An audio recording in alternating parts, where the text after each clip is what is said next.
जानिए कौन थे ऐसे ऋषि जिनकी अस्थियों के दान से राक्षसों का काल बना। हिंदू धर्म में अनेकों महान ऋषियों का उल्लेख मिलता है। इन्हीं में से एक थे ऋषि दधीची। ऋषि दधीची महान शिव भक्त थे, साथ ही इन्हें दानवीरों में सबसे सर्वश्रेष्ठ माना जाता है। ऋषि दधीची ने देवताओं के हित के लिए अपने प्राणों की आहुति देते हुए अपनी हड्डियों का दान कर दिया था। आइए जानते हैं इनके बारे में। हेलो गाइज, मैं आप सभी का अपने यूट्यूब चैनल पर स्वागत करती हूँ। ऋषि दधीची महान एवं तपस्वी ऋषि अथवा उनकी पत्नी शांति के पुत्र थे। ऋषि दधीची भगवान शिव के उपासक होने के साथ साथ अत्यंत तेजवान और विद्वान थे। पौराणिक कथा के अनुसार एक बार गुरु बृहस्पति देवराज इंद्र से नाराज हो गए। इंद्रदेव को अपने यज्ञ के लिए पुरोहित की जरूरत थी। ऐसे में इंद्र ने तवस्ता के पुत्र विश्वदेव को यज्ञ का पुरोहित बनाया। विश्वदेव ने छल से यज्ञ की एक आहुति असुरों के नाम की भी दे दी थी। तब इंद्रदेव ने क्रोध में विश्वदेव का सिर धड़ से अलग कर दिया।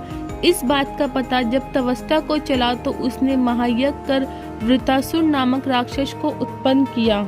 वृत्रासुर ने देवराज इंद्र को युद्ध के लिए ललकारा तो देवराज भय के कारण ब्रह्मदेव के पास पहुँचे।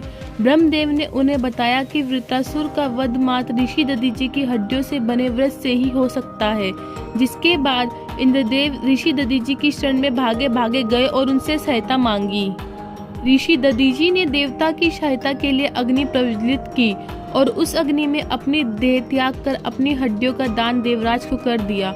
उनकी हड्डियों को एकत्रित कर जब देवराज ने उसी जल्दी अग्नि में झोंका तो वज्र जैसी शक्तिशाली अस्त्र का निर्माण हुआ। चूंकि यह अस्त्र वज्र यानी कि हड्डियों से बना था, इसी कारण से इसका नाम वज्रास्त्र पड़ा और इस दिव्य एवं परम शक्तिशाली अस्त्र के स्वामी देवराज इंद्र बने। इसी अस्त्र को पाकर देवराज ने वृत्रासुर की युद्ध की चुनौती स्वीकार की और वृत्रासुर का वध कर दिया।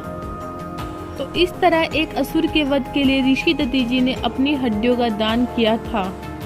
महर्षि दधीची ने तो अपनी देह देवताओं की भलाई के लिए त्याग दी, लेकिन जब उनकी पत्नी गर्भस्थिनी वापस आश्रम में आई तो अपने पति की देह को देखकर विलाप करने लगी तथा सती होने की जिद करने लगी।